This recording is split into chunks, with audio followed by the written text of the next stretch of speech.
മലയാളികൾ മുഴുവൻ ആരാധിക്കുന്ന ഗായികയാണ് ശ്രേയ ഘോഷാൽ. ഒരു ഗാനത്തിന് 25 ലക്ഷം രൂപയോളമാണ് ശ്രേയ ഘോഷാൽ പ്രതിഫലം വാങ്ങുന്നത്. ശ്രേയയെ എല്ലാവർക്കും അറിയാമെങ്കിലും ബിസിനസ് ലോകത്തെ സിംഹമായ ശ്രേയയുടെ ഭർത്താവിനെ അധികമാർക്കും അറിയില്ല.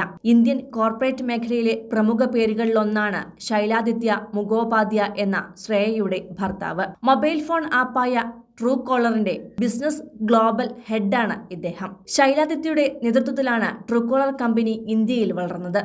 വരുമാനത്തിൽ 2023 മാത്രം 1406 കോടി രൂപയുടെ വർധനവാണ് ട്രൂ കോളറിനുണ്ടായത്.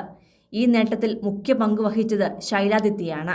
പ്രണയവിവാഹമായിരുന്നു ഇവരുടേത്. 10 വർഷത്തോളം നീണ്ട പ്രണയത്തിനൊടുവിൽ 2015 ശ്രേയയും ശൈലാദിത്യയും വിവാഹിതരായത്. ഒരു സുഹൃത്തിന്റെ വിവാഹ ചടങ്ങിനിടെ ശൈലാദിത്യ ശ്രേയയോട് ഇഷ്ടം വെളിപ്പെടുത്തുകയായിരുന്നു. 2021 ഇരുവർക്കും ദേവയാൻ എന്ന മകനും ജനിച്ചു.